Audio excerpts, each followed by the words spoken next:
fucking yes me. 'Cause we stay all late on a wide awake. Oh yeah. Wait till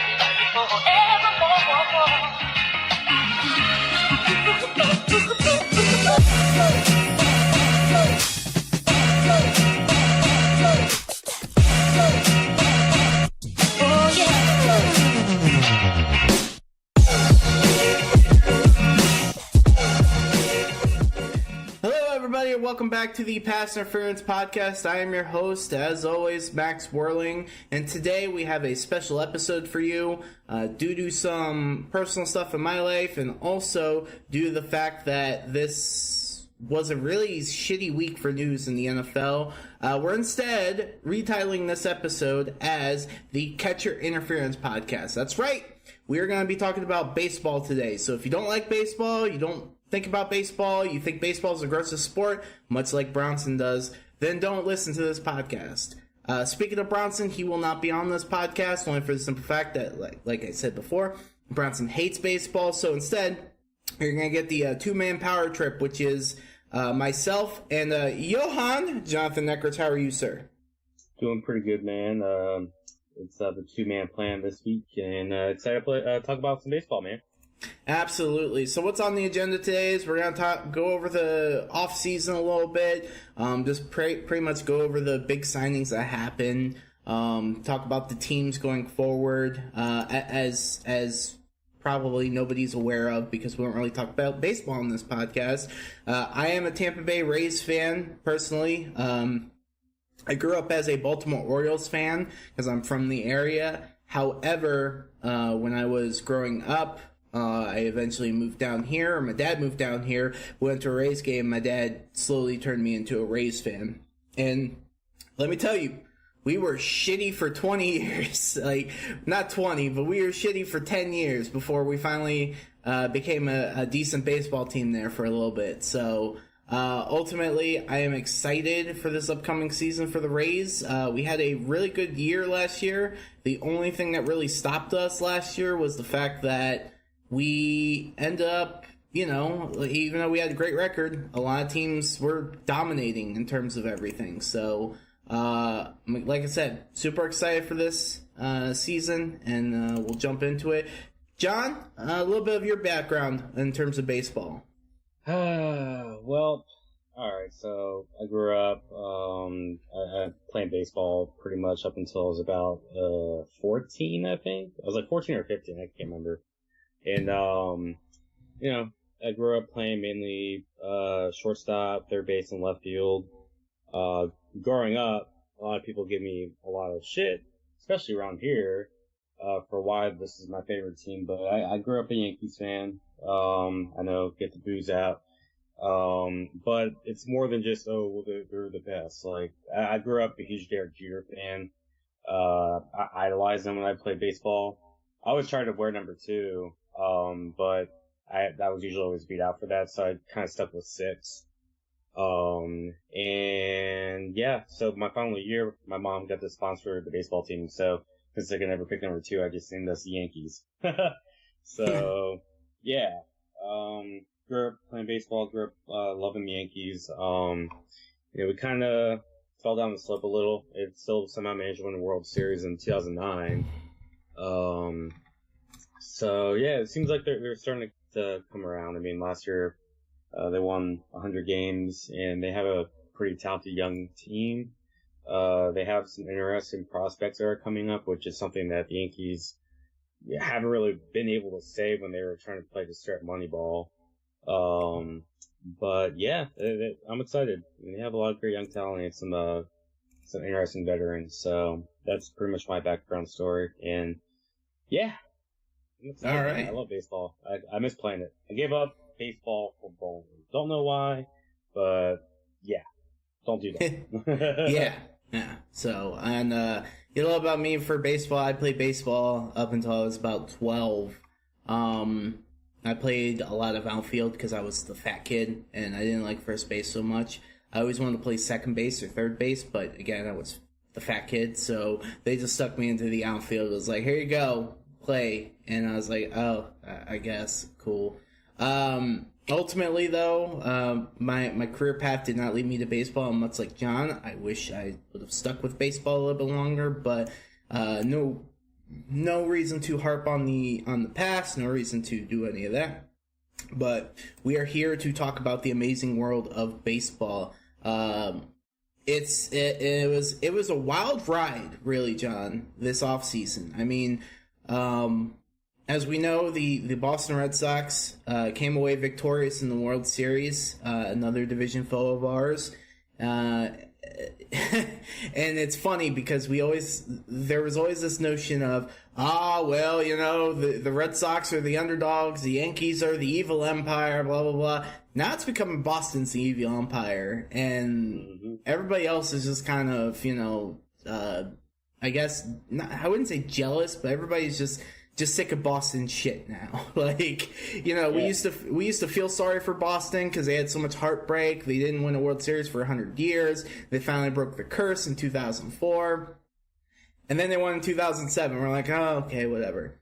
And then they won in 2013. We're like, all right, shut the fuck up. Now they won in 2018, and it just feels like Boston fans are like, ha, we're the best. Suck my dick. And it's just one of those things where, it is what it is. But did you watch any of the World Series at all? I tried to keep up with it as best as I could. I was working during most of it, so yeah. I mean, luckily in this regard, I was working all night shifts at my current job, and I was actually working with my older brother for most of them, and I was there working with them when they clinched the World Series. And I will say, like if this was like, you know, especially the 2004 World Series, he would have been like jumping up and down, like, it was like, oh, you know, suck it or whatever.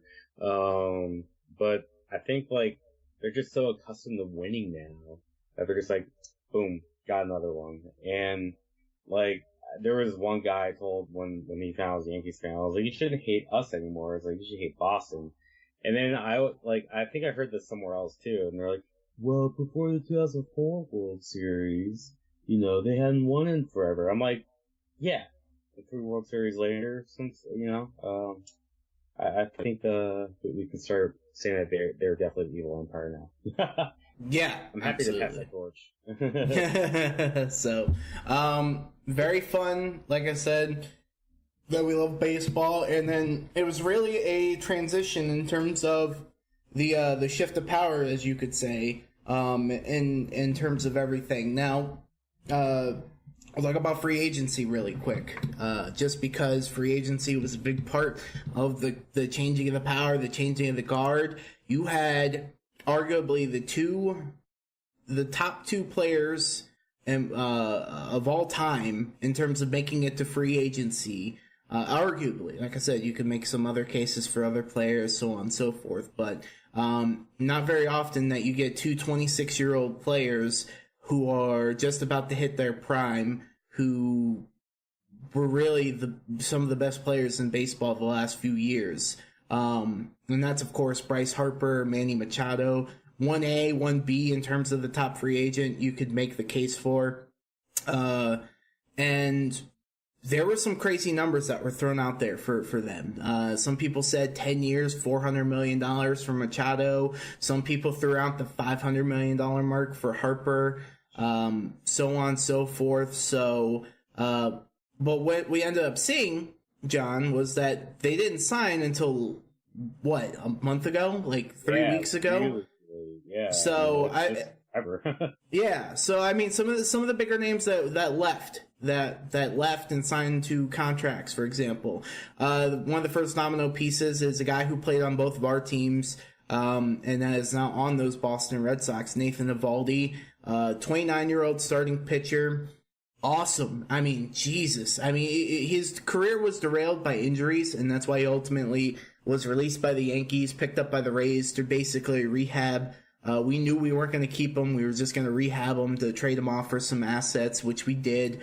But there's a guy who last year, down the stretch of not only the regular season, but especially in the World Series, was routinely going into the 6th, 7th inning, throwing 100 miles per hour on his fastball. I mean, and he suffered Tommy John surgery. Just think about that. Tommy John surgery at one point was the death knell for pitchers. Now it just feels like they come back even stronger than they were before. He ultimately gets 4 years, $68 million from the Boston Red Sox.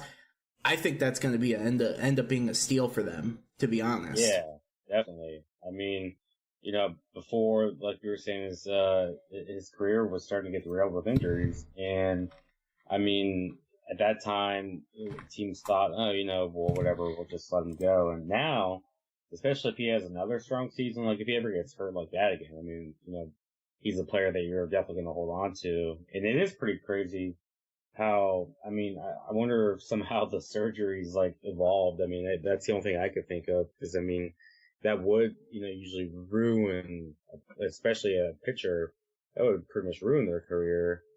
And now they're coming back like stronger. It's crazy. I mean, he is only 29. It is nice to see him do well, especially as a player. That he could turn it around, and now he's getting more than what he thought he was going to get. And the Red Sox, I mean, this is a guy who's usually pitching like this consistently every year at his age would usually probably get like a little bit more, but he's probably happy. He was lights out in the postseason, especially in the World Series. And there aren't many pitchers, especially that can do that, especially in the World Series. So, right, and we're talking about a guy who is like what we talked about before. He's 29 years old. He had his injury histories, his struggles in New York, but ultimately was a solid pitcher for New York. He played for the Miami Marlins. He played for the Los Angeles Dodgers. Beforehand, he started as a prospect for them, and then eventually made his way to Miami. Very, very awesome pitcher. I'm glad to see he's back from injury struggles. I wish he didn't sign with Boston, but is what it is. So yeah, exactly. But so I ultimately like the move, and what's awesome about him too is he's very versatile. He can either be your starting pitcher, he can get you to 5-6 innings, whatever the case may be, when you need to turn to the bullpen, or if you have a starting 5, he can be your long relief guy. He can be short relief. I mean, it says right here in this report there were times where he reached triple digit fastballs, and it'd be the 6th, 7th innings of games. I mean, that's just for rare. Yeah, that's rare. That's Justin Verlander territory. Yep.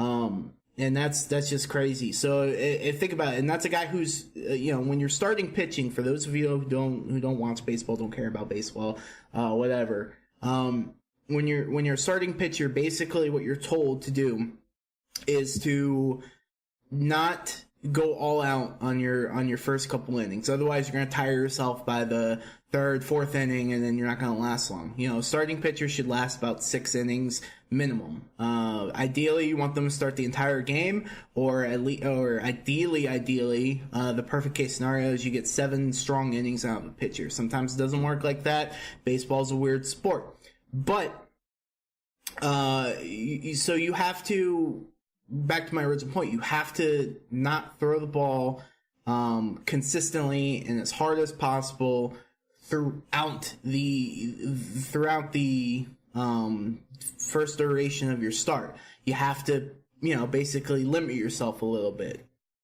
And this is a guy who learned how to limit himself and still reach 100 miles an hour deep into the innings. I mean, the guy had unlimited amount of bounty, of strong pitches. So I was a big fan of it. I like Nathan Eovaldi a lot. So, and then we're waiting. So that was one of the first big dominoes to hit. The next big domino that hit, which shocked the hell out of me, John, I don't know about you, but Josh Donaldson, who did not have a good year, who hasn't had a good couple years, but, former MVP player, Gold Glove third baseman, very strong in terms of hitting home runs. At his peak, he was averaging anywhere from 30 home runs to 40 home runs and a bunch of RBIs, everything, while playing great defense as well. And then last year he just fell off a cliff. He had the injuries. Toronto was a bad team last year, so he couldn't really play that well. Ultimately, he got traded to Cleveland. Played okay down the stretch, nothing special. He couldn't say, yeah, that's definitely a guy who's going to be a big difference maker for us, so on and so forth. He gets a 1-year, $23 million contract with the Atlanta Braves. No incentives, no prove it deal, anything like that. 33-year-old Josh Donaldson got a 1-year, $23 million contract. That's crazy to me. Yeah, I mean, clearly, the Braves feel that, he's still got something to prove and can overcome these injuries, but two, gotta feel pretty damn confident just, throwing $23 million out there like that. I mean, obviously, the contracts, if people don't watch baseball, the contracts are a lot more in baseball, especially with no cap. So, I mean, as we get further down this line of signings and re-signings, I mean, you'll see how crazy it gets. But I mean, this was a guy who, I mean, you and I have seen this player quite often because it's another team in our division. And so, at his peak, I mean, he was killing it. I mean, lights out, especially when he was playing at Yankee Stadium. I mean, anyone could hit home runs there, but he was just crushing them like it's nothing. And I mean, he was amazing, and especially on defense as well. So, I mean, it'll be nice to see someone overcome injury, but I mean, man, that definitely shocked me too. Oh, yeah. I definitely was like, that's a crazy amount of money. Especially for a 1-year deal for a guy who, again, realistically was coming off a really bad year. I mean, I get he was injured. I get he was semi-productive down the way. I get that he's a former MVP, but most case scenarios, I mean, when we talk about guys who play terrible, especially when they're 33 years old, they're lucky to get a minor league invite. Yeah, exactly. So it's a big risk and a potential big reward for the Braves, and they had stupid money essentially to throw out there. I mean, it wasn't like, oh well, like that's what it is. We'll do whatever, so on and so forth, blah blah blah blah blah. No, I mean, they had a lot of money. They had, and the Braves are one of those teams that they're pretty much set at every position. They drafted well. They bided their time. They rebuilt that organization from the ground up. But yeah, I think it's just, I don't know. I don't know how to grade it. I mean, like I said, I like Josh Donaldson. I liked Josh Donaldson more when he was an MVP type player, though. So, yeah, and he has. Go ahead. This signing came very early too, so I wonder if they were they overplayed the market essentially. Yeah, if they did that, and then I mean, this was even before I think the rumors that Harper was most likely going to go to the Phillies. When it came down to the final 3 teams, this is way before. So it's not like they were trying to be like, okay, you get Harper, we'll bring in this big name, Yeah, no, it was. No, he signed the contract. It says on the website we have right here. He signed the contract November 26th, which is just days, a couple weeks after the World Series. So it wasn't like, oh shit, this is the premium that we have to pay. No, dude, it was crazy. So he's mine. Everyone's like, okay. Yeah, essentially. So, and then in the same vein as Nathan Eovaldi, I think what drove his price up was the next guy who we're going to talk about right quick is starting pitcher. He played for Arizona. I was about to say Arizona Cardinals. No, this is baseball. He was playing for the Arizona Diamondbacks. His name is Patrick Corbin, left-handed pitcher. One of those guys who was very underrated, I would say, or very weird when it came to his career. He had an up and down career. Started off a little slow, picked up his groove, then he hit a lull, and then realistically last year he played great. He had 3.15 ERA in terms of FIP. which is a sabermetric measure. Basically, for those who don't know sabermetrics are a type of math that looks at the game differently than your typical stats that you would look at. So FIP means fielding independent pitching. So that basically means it's a way to evaluate a pitcher's true ERA. So he averaged about 3.15 in terms of his ERA. However, his FIP was a 2.47. So he was even better than what his ERA was. And again, that's just because of how baseball works. Baseball's a very weird sport. 200 innings, dominating in terms of the strikeouts. 246 strikeouts, 48 walks. I mean, he was awesome. And I think this is the signing that eventually led to the doom of the team that signed him, which was the Nationals, not re-signing Bryce Harper. Yeah, I mean, I think this is just their effort to be like, yeah, we're definitely not bringing him back, even though they were still in the bidding, but they weren't offering anywhere close to what he ended up getting. But, I mean, to them, I mean, they're like, well, Scherzer's, he's getting up there. We need to bring another big name. I mean, I don't know what they're doing at this point. I mean, a few years ago, I would say this is one of the team, like maybe the team to beat in the NL. Now they're just, I don't know, man. Yeah, I would say this, and I would say this in terms of everything. I would say Patrick Corbin. The ultimate figure was $140 million over 6 years. Now you have to look at it a little skewed, because what the Nationals do with every big contract that they sign people to is they sign them to basically a big contract, but they start deferring money. And basically pay them over a certain amount of time, whatever the case may be. So I'm going to look it up really quick to see Patrick Corbin deferred money. So yeah, even right here, details of Patrick Corbin's contract reveal crazy deferred payments. So this is how it's going to work in terms of his salary. So he is let's see here, 6 years, blah blah blah. So it pays him $12.5 million the first year, $19 million in 2020, $24 million 2021, $23 million, $24 million, and then his final year, when pitchers should be, basically struggling, I'll be earning $35 million.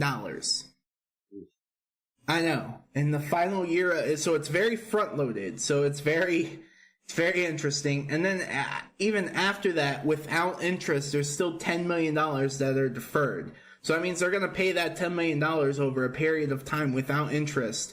I think it's like 10 years, if I'm not mistaken. So it's basically $1 million a year, but they have to pay interest on top of that.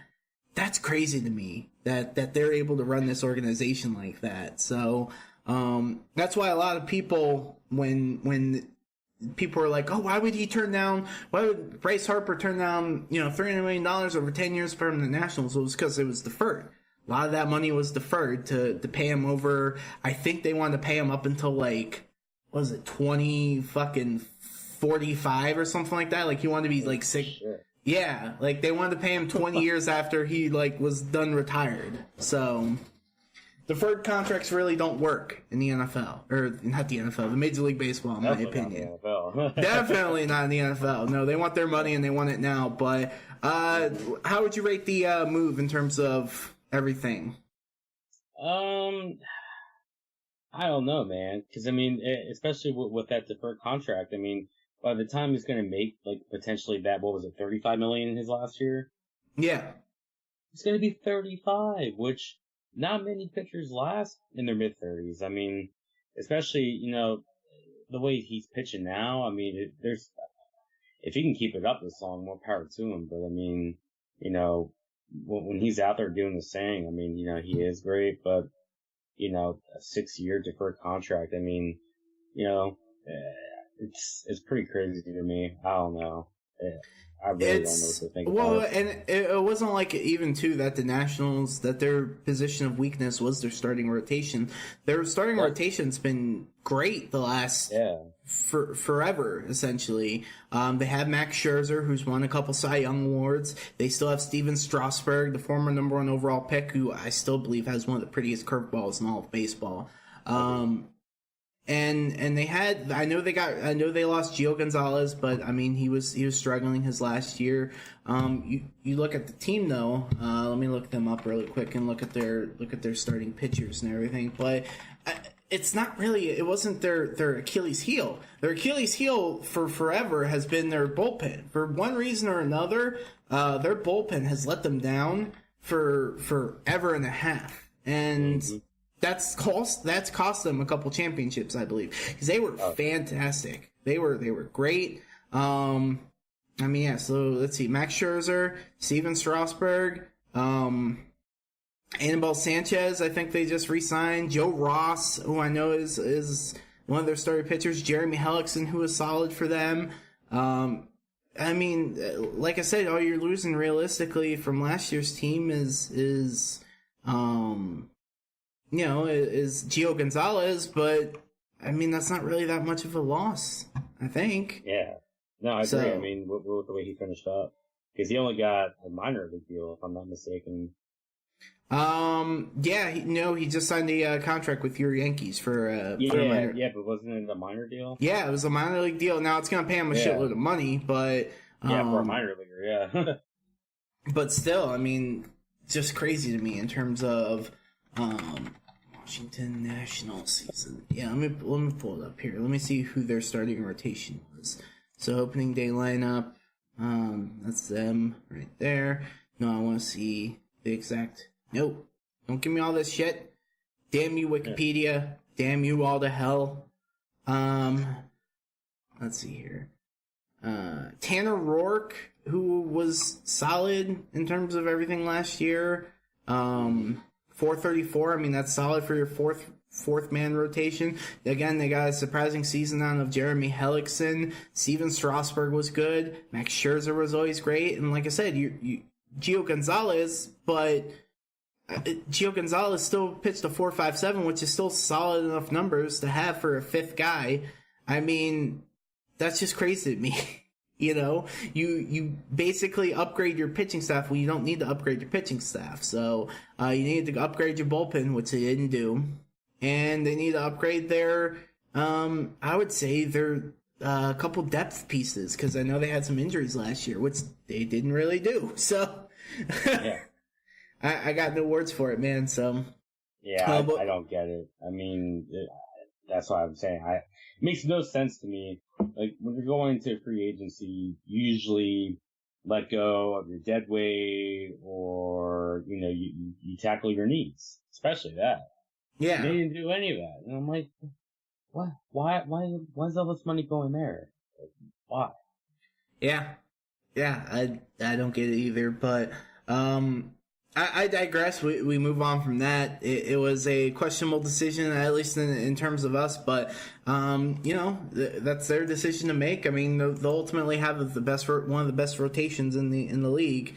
Especially Corbin can live up to his contract, if Strasburg can stay healthy, and if Scherzer can continue his dominance. So, and then there was a lull. There was some other guys who signed, like AJ Pollock. He signed a pretty big deal with the Dodgers. Michael Brantley signed a decent deal with the Houston Astros. Your Yankees re-signed J.A. Happ, and also kept Adam Ottavino, so on and so forth. So it was really one of those things where it was like, we made some moves, but we're waiting for the big ones to come off the board. We're still waiting for Bryce to come off the board. We're still waiting for Manny Machado to come off the board, and we get to, God, when did we get to before the first piece signed? Let's see here. I'll look it up here in just a second. We finally got February 21st was when the big one, or one of the big ones, first came available and came off the board, which was Manny Machado. Now, Manny Machado was very polarizing. because this, Manny Machado, very great player, dude. I mean, I don't think any team out there would be like, we don't want him. Yeah. No, the guy has been a great player for the Baltimore Orioles. Was great for them throughout everything, even though he ultimately left them last year. He got traded on a really bad Orioles team. I mean, Jesus Christ, they were so terrible. But that's neither here nor there. But constant, in the running for MVPs, can play third base, can play shortstop. Anything you ask him to do, he will do. And ultimately, he had it last year. He had 297 average, 37 home runs, 107 RBIs. You're thinking, man, this guy's going to get a shitload of money. And then people are questioning his ability in the postseason because he played last year in the postseason. Not that good. Yeah, that definitely, I think, hurt his performance for sure. Like, I'm sure like a lot of teams were thinking like, man, he's probably gonna be 350, 400 range easily, and then like, man, if you're paying a guy that much money, I mean, hell, I know personally from the whole A-Rod bullshit. Aside from the steroids shit, I mean, but he was known for being awful in the playoffs. So I'm like, we're paying this guy top dollar, like one of the biggest deals at the time in baseball, and he had one great postseason run, but one great postseason run isn't going to do you any good when you're making that kind of money, in my opinion. And I think that's why he ended up with 300, but which is obviously still big money. But I mean, I think definitely a lot less than what I thought he was going to get if it had stopped at the regular season, for sure. Oh, yeah. But it's all about that postseason. And he even said something to the effect of, I don't get paid the hustle or something like that. I get paid the... And it's like, no. Whoever his agent was needed to be fired at that point because that's a dumb answer. That's a dumb statement to make, especially when you're a free agent. I don't know what the fuck he was thinking there. And I know he did clarify his answers, but don't be a dumbass. Straight up, don't be a dumbass. You're about to be paid a god amounts of money. Don't be a dumbass. And you have to question his postseason success as well, too. Not even just last year, but historically, since he's been with the Orioles, they made the postseason 2 other times before then, and he did not look that well in any of the postseason games. Not very good fluidity in terms of anything, not good at bats, so on and so forth. Now, he had one good series against the Milwaukee Brewers in the NLCS, but otherwise not that good in the NLDS and really not that good in the World Series when you want guys to come up clutch. So, but it doesn't matter. It's all about the normal, I guess you could say, regular season. And yeah, I mean, standing on his regular season alone, he deserved the contract he got. Now, the team he went to, very shocking. Right, John? Yeah, I mean, I just thought he was going to stay in, with LA. That's what I thought was going to happen. I thought he was going to be like, all right, you know what, we got this far. I'm with a great team finally. And now I need to just do a little bit better job in the postseason. And yeah, I was like, oh, okay, he's staying in the NL West, but that's... Yeah, the San Diego Padres were the ones who ended up winning the Manny Machado Derby. So, and for a while there, we heard the Phillies were in on him. We heard the Yankees were in on him. We heard the Dodgers were still interested in the reunion. We heard eventually we heard the White Sox were closing in on a deal with him and all this stuff. And we're like, oh boy, all right, let's do it. Like, come on, sign the contract. Nobody signs. And all of a sudden we get this inkling that we hear that the Padres are interested in him. And we're all going, the Padres? Now, for those, again, who don't watch baseball, San Diego Padres, historically a team that does not spend money, that likes to keep their young players on cheap deals and doesn't like to spend money. And last year they spent some money on Eric Hosmer. Whether that was a smart idea or not, I don't believe it was, because they gave him a god amount of money for not that good production. I mean, you're basically playing for Gold Glove defense, and that's about it. And you're paying the godly amounts of money to him for that. But ultimately, they come away with the prize of Manny Machado. He signs a 10-year, $300 million contract with an opt-out after, year 4? So, let's see, 1, 2, 3, 4. Yeah. After, year 5. So, halfway through the contract, he can opt out. And halfway through the contract, he'll be 31 years old. So, he could still parlay that into even more money if he continues his play. John, does this make the Padres potential contenders, or is this just another piece to the puzzle that will lead them to victory in the future? I mean, I think they'll at least do a little bit better, adding his talent. I still think the Dodgers are the team to beat in that division, though. That doesn't mean that at least the Padres will come close to winning a wild card. I mean, because that's always a possibility. But it makes them a little bit better. I don't think it makes them a legit contender just yet. Yeah, absolutely. I mean, that NL West is, you want to talk about a heated division. I mean, you could look at across all the divisions in baseball and go, man, that's going to be contested. That's wide open. But I think the NL West is one of those ones that you have to say, man, that's going to be really, really close in terms of everything. I mean, you've got the Dodgers, who were in the World Series last year. You've got an improved San Diego Padres team. You've still got the Colorado Rockies, who went to the wild card and everything like that last year, made the postseason. And you can't forget about the San Francisco Giants either. I know they had a rough year last year, but with some working pieces, I mean, they could bounce back. Theoretically, but very tough division in the NL West, right? Yeah, yes? I don't think you could ever. Maybe? Also, yeah. Yeah, I can hear you. Sorry, we've been having audio issues. This is actually you lose me. Yeah, I hope not, because this is the second time we're recording this, and I really don't want to record this again. God damn it. So, uh-oh, you're starting to do that thing where you're sounding very far off again. Uh-oh, that's not good. Uh-oh. Better? Can you hear me? Hello? Hello? Yeah.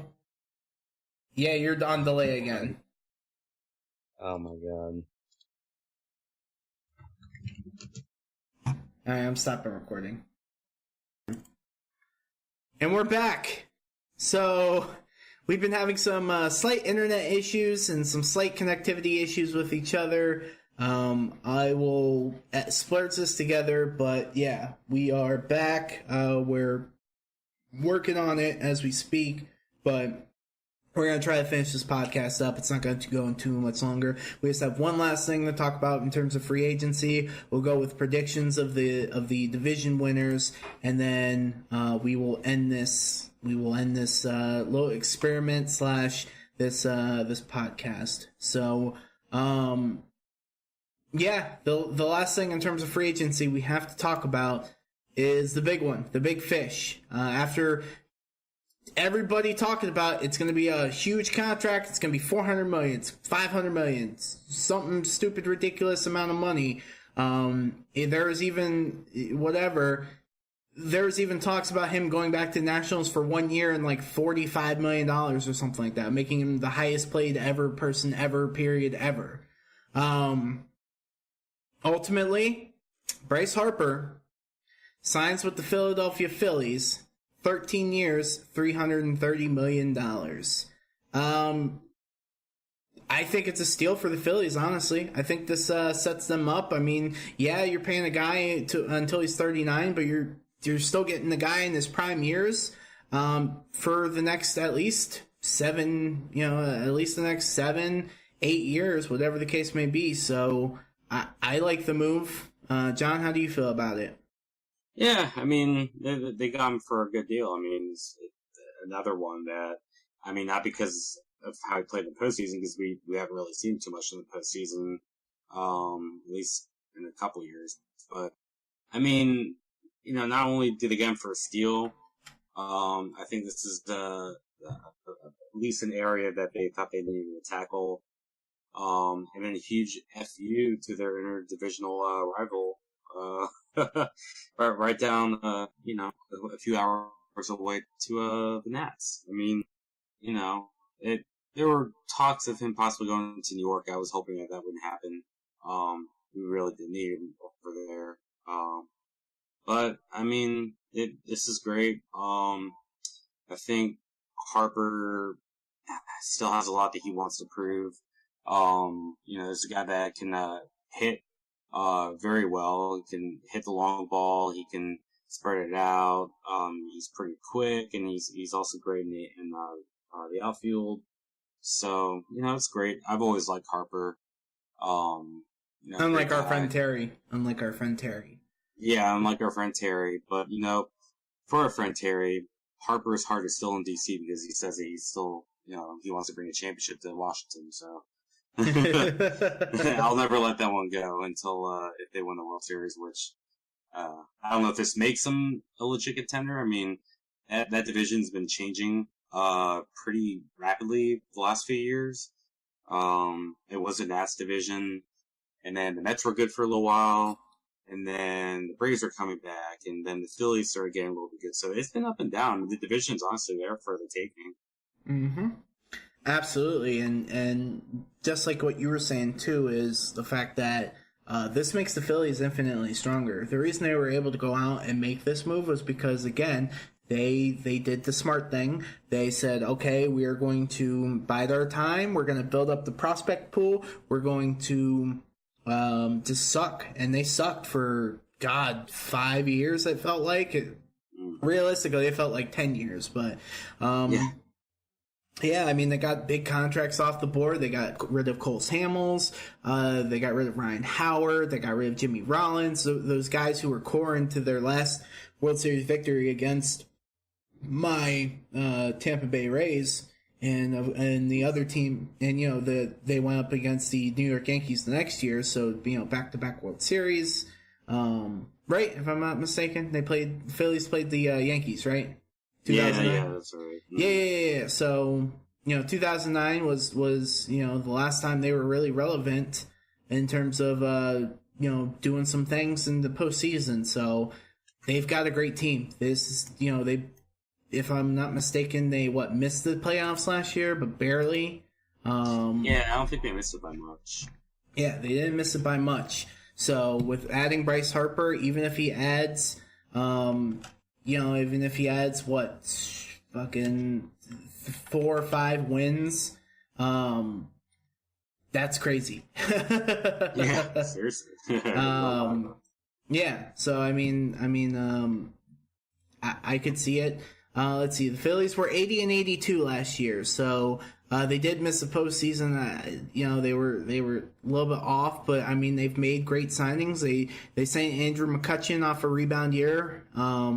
To a pretty decent contract. They have, of course, Bryce Harper now. Their rotation's filthy. They have some young guys that are still proving themselves to try to get into the major leagues. So count me all in on the Phillies making a big run for this NL East team. So and that about does it for free agency. I mean, like I said, they're not the crazy amounts that we were thinking that was going to be signed for a lot of these guys, but it was still crazy in the sense of, holy shit, like, what is going on? Yeah. So, all right, so that does it for that. We'll now move on into who we think are going to win the divisions. Do you want to talk about Mike Trout a little, or? I guess we can talk about Mike Trout. I mean, we don't have to spend too much time on it. We can just be like, No. I mean, basically, Mike Trout. So we thought Bryce Harper's contract was a little crazy. And then Mike Trout basically, because Bryce Harper even said and got fined a little bit for saying it, but he's like, yeah, I'm going to bring Mike Trout to Philly. Yeah, I'm going to talk to him, and I'm going to bring him here and all this stuff. And yeah, I'm going to do this. And then what did Mike Trout do? He does what he always does, which is basically keep his head low and and yeah, he for as long as the foreseeable future will have him, he will be a Los Angeles Angel because he signed a massive added on to the contract he already had. He basically added on 10 more years, and what was it? It was like another $360 million. So altogether, his contract is 12 years, $430 million.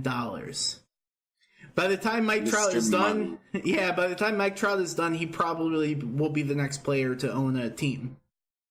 Oh, definitely. I mean, honestly, I think he has Harper to thank a little for that because the Angels are probably like, hey, let's make a deal. And he's like, hell yeah. I'm not going to go over there. What the hell are you thinking? Yeah, if you really think about it, too, I mean, yeah, I know the Angels still have Albert Pujols, who has been, it's been one of the worst contracts I think ever, and that hurts for me because I loved Albert Pujols. Peak Albert Pujols was, in my opinion, one of the best baseball players of all time. But he's fallen off a cliff since then, and it just happens with age, and it just happens with whatever. But realistically, they can afford that contract because Albert Pujols is only on the books for 2 more seasons at $30 million.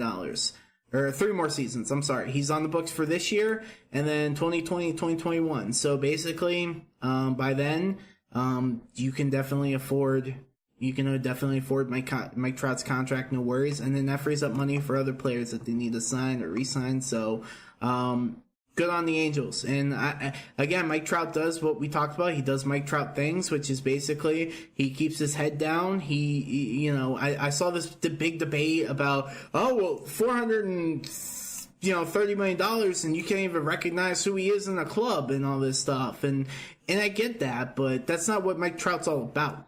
And realistically, that's not even Mike Trout's fault right there. That's Major League Baseball failing to capitalize on their star.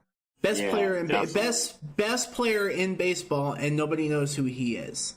Yeah, I mean, it's sad because, everyone, especially this past offseason, everyone was just talking about Machado and Harper, and that was actually one of the big talks for most of the year. Now you have a couple new guys that have come on that are getting a lot of attention, like when Aaron Judge broke out last year.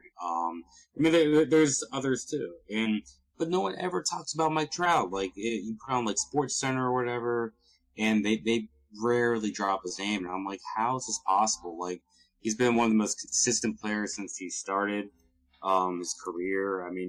Looking at his stats, his career batting average is 307. He's got 240 home runs, 648 RBIs. Like, and it's not just on the offensive part of the field. He's great on defense, and he's just a great all-around player. And just because he doesn't have the flashy haircut or the fire on the field, like, he just goes to work and he does work because he is definitely. Well, and it's an interesting thing too to think about too, and I'd love to do more of a case study on it because it's crazy. But I think the other issue too is that he's never been about attention, and he's never been about drawing the attention to him. He's always been a team guy, and he's always just worried about the team. And it's weird to me too, in a sense, because you talked about Aaron Judge and you talked about Giancarlo Stanton. Like, those guys are more visible, but arguably they're in the same market as Trout in the sense that New York's just as big of a market as LA. So why is this guy not plastered everywhere? Why am I not seeing television commercials with Mike Trout? I get it. You can't force a guy to do whatever, and maybe that's not his comfort zone, but Major League Baseball, why are you not putting him on all your advertisements? Why are you not putting him on all your cups and talking about all this stuff?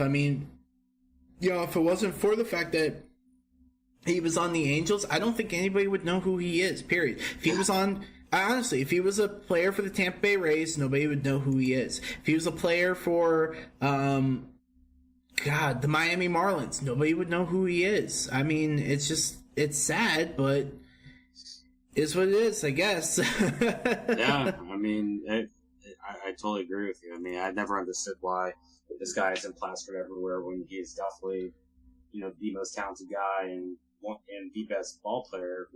I definitely think so of this era. Yeah. I mean, it makes no sense.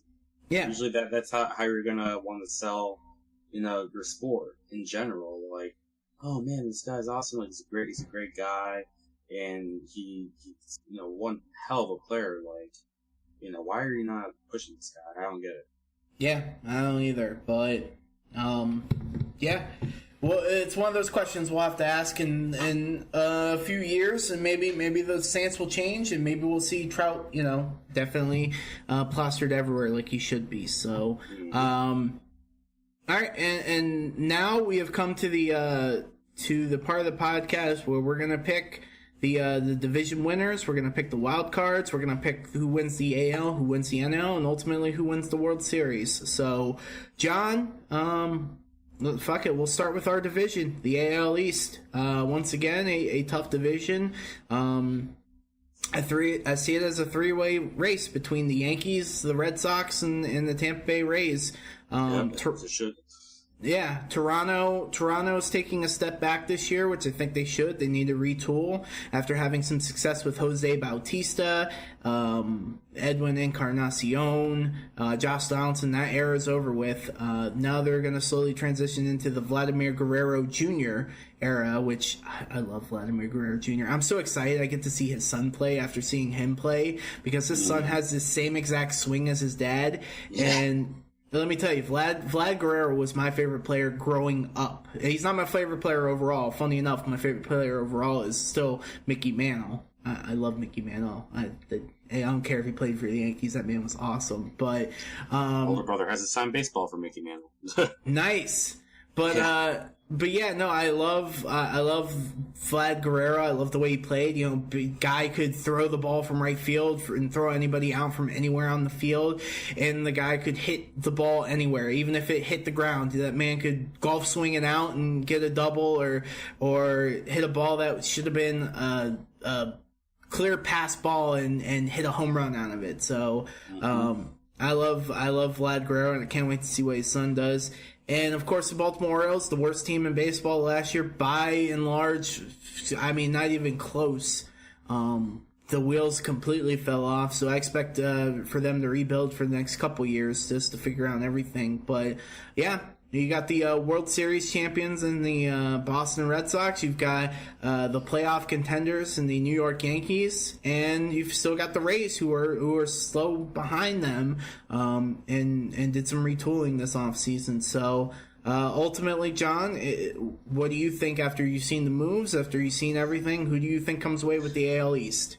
It pains me to say it, but if I'm being honest, I think it's going to be Boston again. Any reasoning for it, or just? I just think that they have an all-around team. Even though they won the World Series last year, I think they're still going to be strong. I mean, they have young talent, they have slightly older talent, and they're just a very loose ball club. And I mean, I don't know. I mean, I think the Yankees can make it interesting, but I mean, I don't know if Boston's going to end up winning as many games as they won last year. But I just think they're still going to be on the big high from last year, and they're just going to keep it rolling. Yeah, absolutely. I can also agree with that. I think Boston's the team to beat. Even though they haven't addressed their main issue, which was bullpen. They lost some bullpen pieces, and they're going to try to replace it with some prospects and some lower signing guys.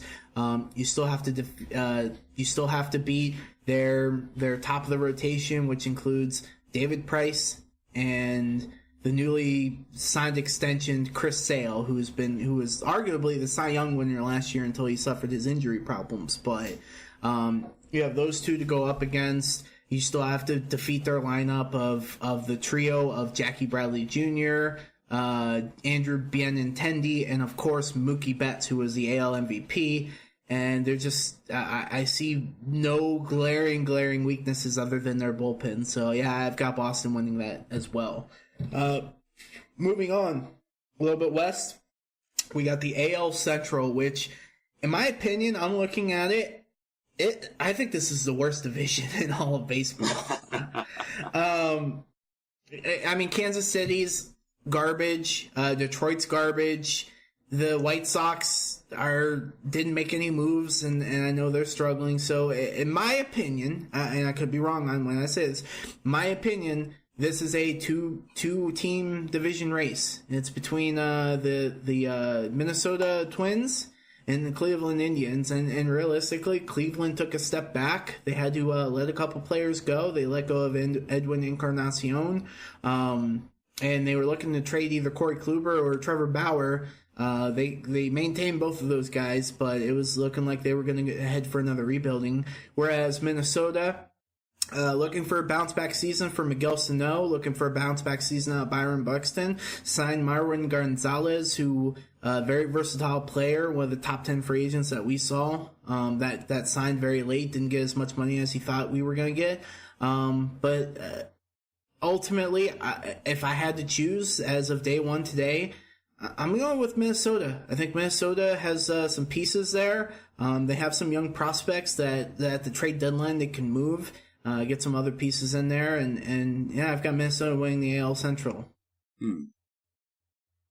What do you think, John? I think it'll be interesting between those two for sure. I mean, they're definitely the two clear favorites for that division. But I don't know. I think Cleveland's still gonna find its way in. If I'm not mistaken, I mean, Terry Francona's still there, right? Yes, Terry Francona is still there. I mean, I just think he's just way too good of a manager, and we'll find a way to rally this team together. Even though they have lost some key pieces to that team, but I think he's just too good that they'll probably, take a little step back. But I feel like ultimately they'll come out on top, just based off of his track record. Nice. So we were split on the divisions there, and then the AL West. We have, and we've already had some regular season games played. I didn't even realize that when we started this, but we have and I forgot about it. But yeah, Seattle was playing Oakland in Japan. Where it was Ichiro's last game, right? Yeah. Ichiro played his last game in front of his hometown fans, which was really cool to see. All the feels for that. Great, one of the best players of all time, Ichiro. Not only in America, but Japan. Either way, we move on from that, but tight division. I mean, Texas is probably due for another bounce back year. I mean, they're probably the worst team in that division. They'll be down there with Baltimore, Toronto, Kansas City, Detroit, stuff like that. And then you have, a retooled Seattle team who I know they traded James Paxton. They traded a bunch of other players, but they're going to be looking for some young guys to help them through. You have Oakland, who won 95 games last year, made the wild card. Even though they haven't had a hot start, I mean, they're still, you still have to contend with them. We just talked about them, the Los Angeles Angels. You still have to contend against Mike Trout and that team right there. And of course, you have to contend against who I think are the favorites in this division, and who I'm going to pick, the Houston Astros, who just re-signed Justin Verlander to a huge contract extension. 2 years, $66 million. He is now officially the highest paid pitcher in all of baseball in terms of average yearly salary. Carlos Correa is coming back with after having an injury-plagued season. Great team overall, and yeah, I think Houston ultimately wins this division. Yeah, I think Houston's still playing at an elite level. Oakland did do a good job coming on strong last year. It did give Houston a pretty decent run for their money, but I think that was always their division for the taking. And I think they're not going to slow down at all. I mean, they're still the one team that, if Boston's going to play like how they did last year, they're still that team that Boston has to worry about, because, I mean, Houston plays great ball all year, and especially when they're healthy. Yeah, and especially when they're healthy. When they're healthy, especially, for sure. I mean, they're a scary team. I mean, they're I think going to be this strong at least for the next few seasons. It's their division. Yeah. And again, you know, not only do you have to deal with Justin Verlander, you have to deal with Garrett Cole, you have to deal with Carlos Correa, as we talked about. God, who's their one outfielder? I can't think of his name. Oh God, John, who's their one outfielder? He plays right field, center field, something like that. Hold on. Oh shit. Oh, why am I flubbing so hard? I'm a terrible person. I'm gonna get it. I'm gonna find it. Where is it? Outfield. George Springer. There we go. Whew. Oh wow! Of course, I just literally loaded. Yep. Yeah. You got it. Yeah, George Springer. And of course they retooled with Michael Brantley. They also have Alex Bregman, who they just signed to a 5-year, $100 million contract extension. I mean, he's a great third baseman as well. So, yeah, I think Houston's got this. Do you want to do wild card picks as well, or yeah, we can do wild card picks. I think my 2 wild card teams. I'm gonna say. I mean, I know you're going to disagree with me. I'm going to say the Tampa Bay Rays, and I'm going to say the Los Angeles Angels. And the only reason I'm saying that is because, like I said, I think the Angels still have a solid team. They just got healthy, and what you have to realize with the Rays is that we're still going to be doing that opener strategy, which I love. I don't care what anybody says. It's not baseball. Fuck you. You don't know what baseball is. But no, I love, you gotta realize with this team, not only did we sign Charlie Morton to a really good contract, but we're also young. We also won 90 games with relatively the same roster, and we're healthy. We won 90 games with when we had 3 pitchers go down with injuries.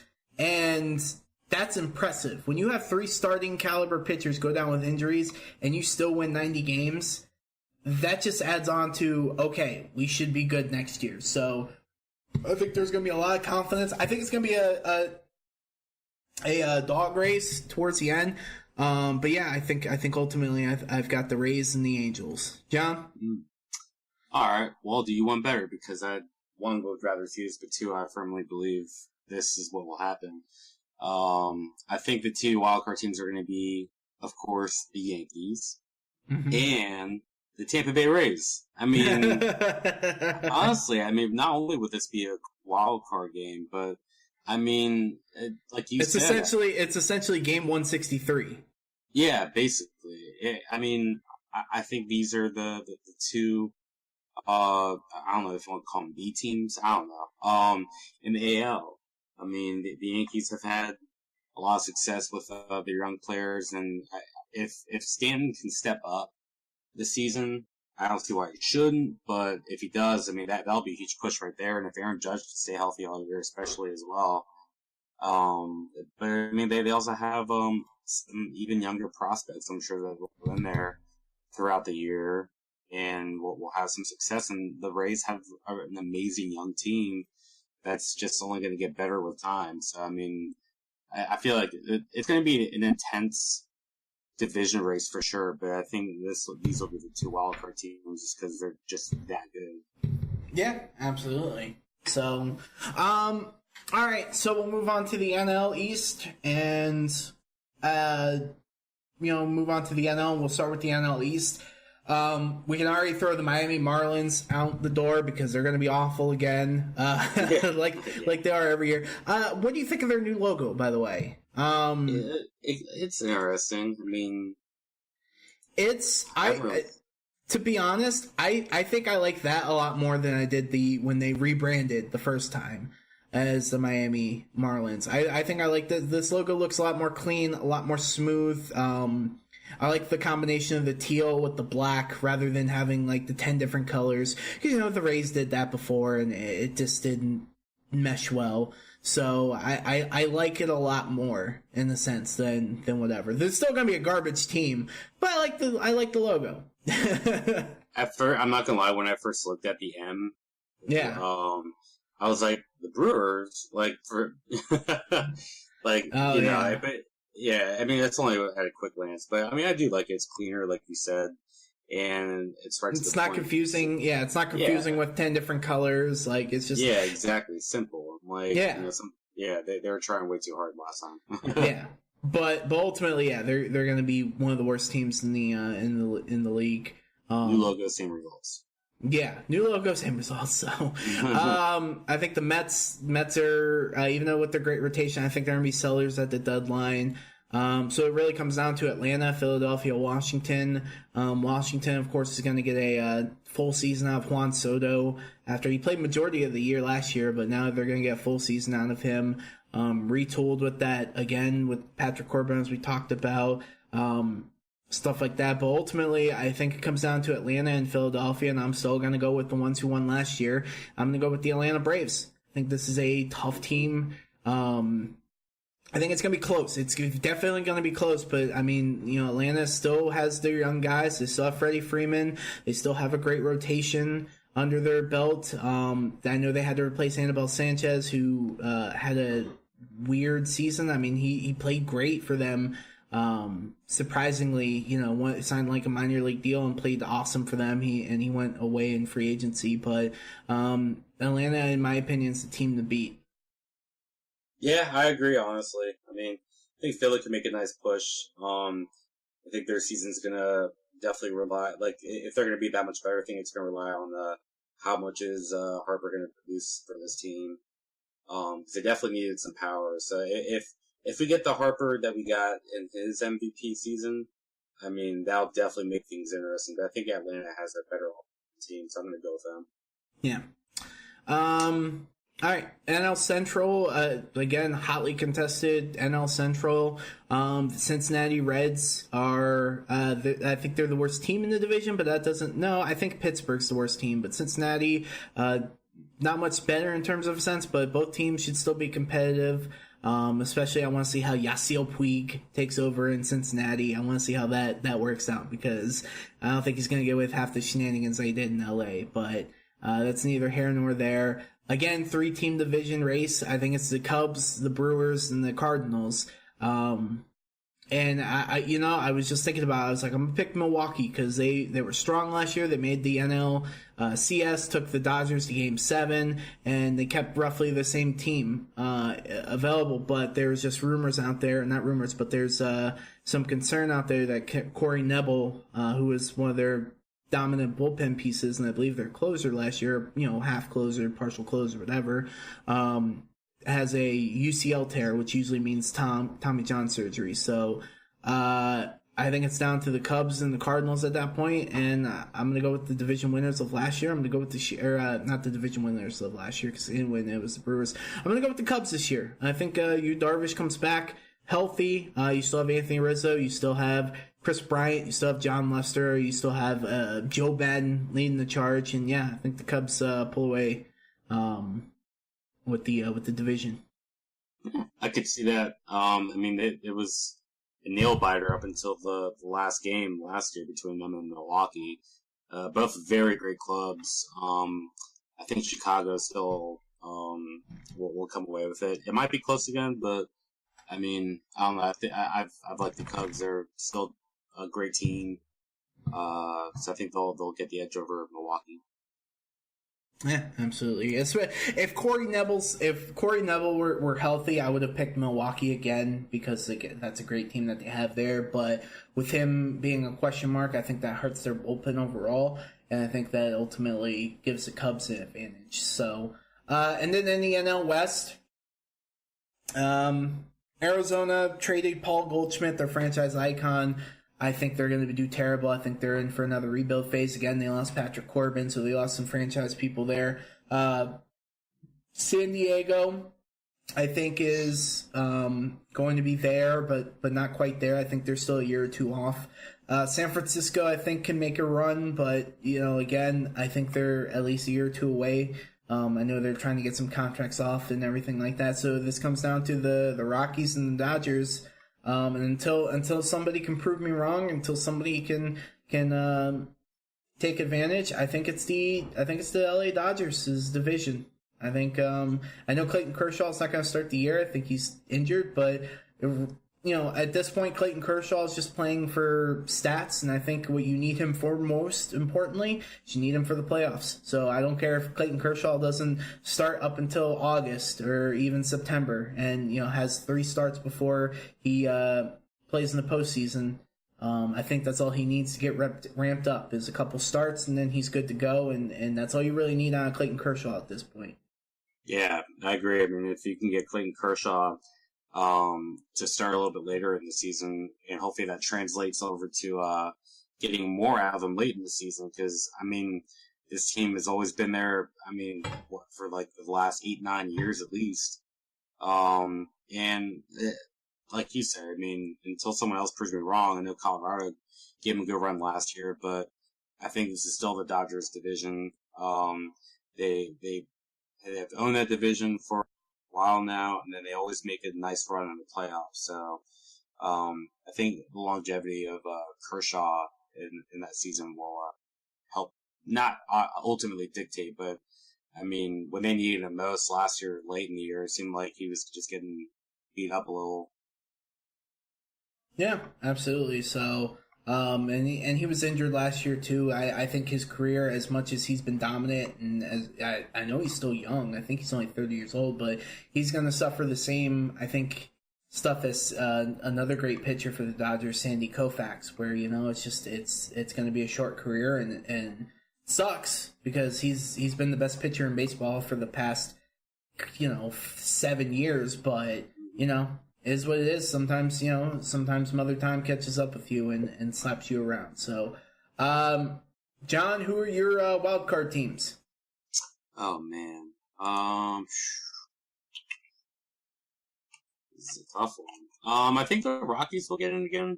Okay. Yeah, I think they'll do it. And let's see, Colorado. Milwaukee. I mean, those were the same teams last year, I believe. Well, it was reversed. Chicago was a wild card team, but yeah, I think Milwaukee's just another team that you can't rule out. I think Colorado will be there again. Nice. I am gonna go with Milwaukee as well. So I'm gonna give the Phillies the wild card as well. I think they're yeah. I think they had Jared Urquhart or whatever. I don't know how to pronounce his name, but they have him leading the rotation. He had arguably a Cy Young winning season last year. He didn't win it, but he had a strong season. You add Bryce Harper, you add Andrew McCutchen. They're still learning, and they still have some young pieces there that can come in there. So I think Philly, again, after a tight division race with the Atlanta Braves, I think they end up with the wild card. Same with Milwaukee. So. And then, John, who is your ALCS champion? Who is your NLCS champion? ALCS champion. Let's see. You said Boston. You said the teams that were going to make it were Boston, New York, Tampa, Cleveland, and Houston. I think it's going to be Houston over the Red Sox this time. Nice. I also will have Houston over the Red Sox this time. I think, again, as long as Houston's healthy, I think they're a way better team than Boston. I think they just caught I think they caught Houston at a time when they were injured and couldn't really get it going. And like I said, if Carlos Correa is healthy, and that's a big if, but if he's healthy, I think they have more firepower there. So, and then your NLCS champion. NLCS. With me. Let's see. I'm trying to make like a wild one this time. A part of me wants to say Chicago. Why not? Oh wow! So you've got. So you got the Cubs and who do you think the Cubs go up against in the NLCS? Well, third division one. I mean, I don't know what the exact one will be. I think it'll come down. I think the Dodgers will make it again. I mean, they always make it to NLCS. So I think Chicago. Cubs and Dodgers. Yeah. Okay. John, you want to know something funny? What's it? I also have the Cubs. A part of me wanted to be like, Milwaukee's going to have a bigger run down the stretch, and they're going to continue it, and they're going to make the World Series. Yeah, no, I think that it's going to be the Cubs and the Braves in the NLCS, but I think that the Cubs have the experience. I think they'll have one more run in them to make the World Series, and we'll get a clash of former NL Central Division rivals between the Houston Astros and the Chicago Cubs. So since we're both here and we're both, predicting, and we both have Houston and the Cubs, I feel like we should just say who's going to win it on 3. So we're going to do 3, 2, 1, and then say it. Okay. So, all right, you ready? Yeah. 3, 2, 1. Houston. Astros. Yeah. That was perfect. Who's Astros?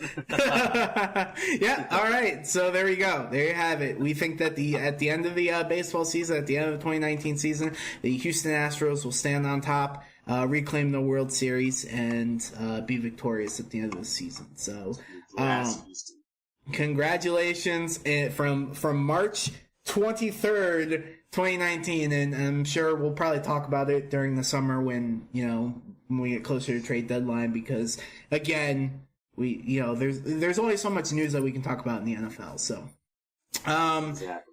And that about does it for us here on the Catch Your Interference podcast. Wink, wink, nudge, nudge, trademark. John, it's been a fun experiment, I think. Yeah, I mean, not more so outside of our comfort zone, but I mean, it's the first time we got to talk legit baseball. Yeah, not just kind of talk about it, and then Bronson chiming in and baseball sucks. Yeah, baseball sucks, and I can't deal with it. But wait, I think we're getting a call in. I think we're hearing. I think we're getting from Bronson from Beyond the Grave. He has made his triumphant return, and Bronson from Beyond the Grave has a World Series prediction. Bronson, what's your World Series prediction? Well, I've got the Miami Marlins winning, because fuck it, it's Miami, and they deserve something, because this is Bronson from Beyond the Grave. I'm a lot nicer than regular Bronson, and I like Miami. Bruno, you're awesome. I love you. There you have it, Bronson from Beyond the Grave. He picks the Miami Marlins to win the World Series. Holy shit. Nice. So nice. Very sad. Yeah, that about does it for this here at the regular Pass Interference podcast and here on the Catch Your Interference podcast. I've been your host, Max Whirling. John, pimp out your shit, yo. Alright, yo. So you can catch me on Twitter and Instagram at Necromancers, N3KROMANCER. And whenever I get this whole internet BS figured out, get your boy on Mixer too. Yeah, especially since now you are one of 1,000 people that are able to do the Ember stuff. So, them Embers, boy.